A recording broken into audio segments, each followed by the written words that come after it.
Hey guys, I hope you're all doing well, and I hope you all had a great week. I know I did, and I came across a really cool club, which apparently was more than a club. It was a cultural phenomena, and it was called Studio 54. So, without any ado, without any delay, let's just get into it. So this club is called Studio 54, like I said, and it originally opened up as an opera house in 1927, and Studio 54 became a popular nightclub in 1977, 50 years after. And having been used as a radio and TV studio for CBS, the building was still full of TV sets and lighting equipment, and that's when the owner, Steve Rubel, transformed it into a nightclub. And because it had a really opulent and impressive atmosphere and a great location, it was on the West 54th Street in Manhattan, and that made it an instant hit. And Rubel's connections meant that celebrities were among the first to step foot inside, and he built a reputation as an exclusive hub for the rich and famous. And if rumors are to be believed, Rubel knew that celebrities love to party, so he sent them limousine pickups with some nose candy inside. And apparently the celebrities also had exclusive rights to the basement of the nightclub, where celebrities were provided with mattresses, and you get no prizes for guessing why. Anyway, let's have a look at some of the celebrities that were spotted inside. That's Sylvester Stallone with his wife. That's Steve Rubel on the left. Young Michael Jackson, Steven Tyler of Aerosmith.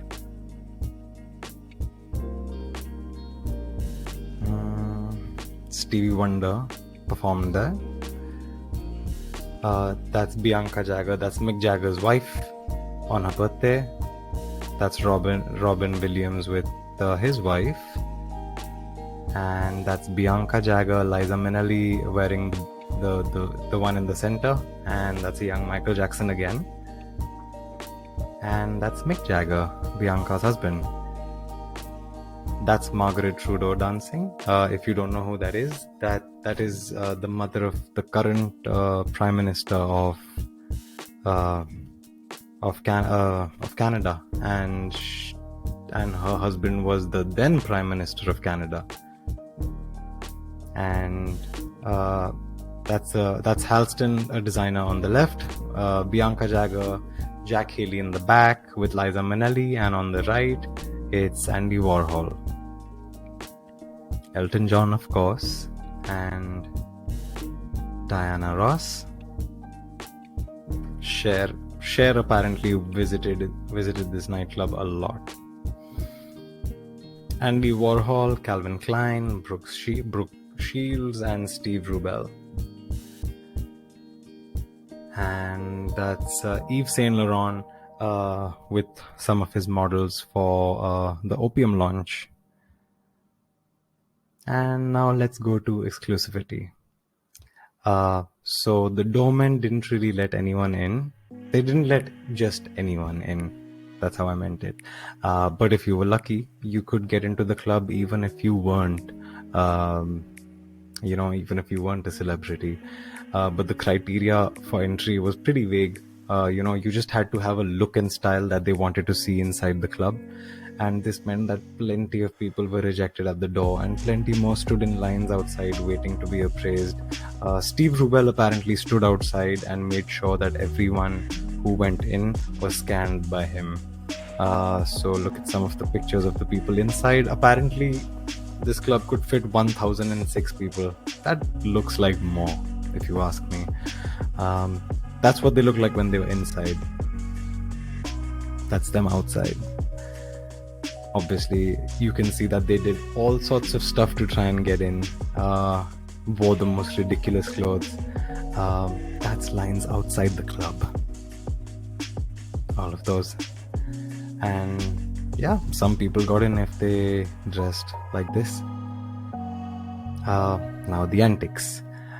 So the nightclub used to be full of people, and it seemed thrill seekers, young and old, wanted nothing more but to check out Studio 54's wild reputation. And despite spending just 400,000 on a nightclub setup, the owner Steve Rubel stated that Studio 54 made north of 7 million in earnings the first year. And when you see the photos of the famous people and the outrageous antics that went on inside, you won't be surprised that Studio 54 achieved such great success. They had the wildest live performances.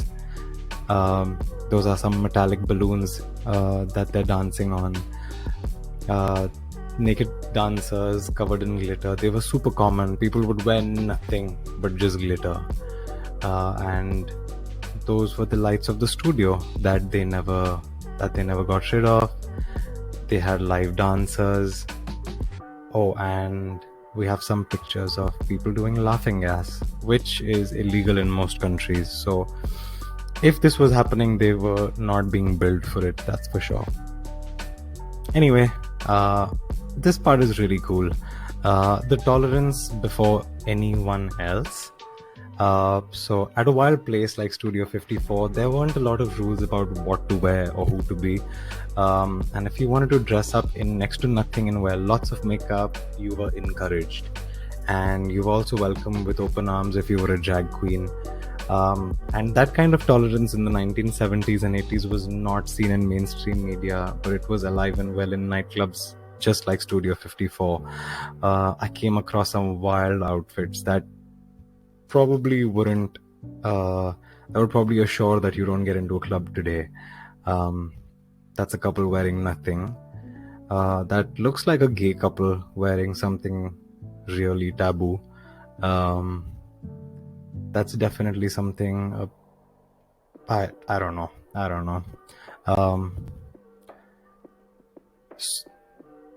That's a lot of live musicians and people who came in dressed as they pleased, and they had the artistic freedom, which is pretty cool. I really admire that.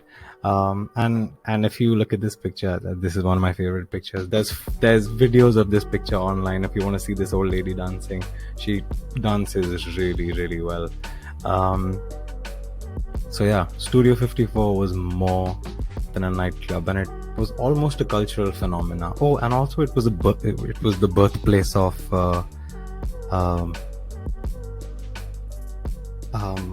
it was the birthplace of disco music, or an incubator, if that makes sense. Anyway, so towards the end in 1978, Steve Rubel told New York Magazine that only the mafia does better than us, and suddenly the IRS wanted to go clubbing. And on finding Studio 54's books, they realized that Studio 54 was skimming 80% of their profits, and the founders Ian Schrager and Steve Rubel were sent to jail in 1980. But the day before their sentences were to start, they staged a party at the nightclub, and Diana Ross and Liza Minnelli sang, and Steve Rubel blasted out this song called My Way. These are some newspaper clippings from when it was shutting down. And yeah, a nightclub shutting down and there being news for it, I feel is a big deal. Yeah, and that's a picture right after the raid. And by the way, the club only lasted 3 years, but it ended up becoming so much more than a nightclub and almost a cultural phenomena, and something I wish I could have seen for sure. But anyway, I hope you could live vicariously through this video the same way I lived vicariously through everything I saw online. Anyway, that's it. And if you have any ideas on what I should cover next, drop a link below. I hope you like this video. Cheers.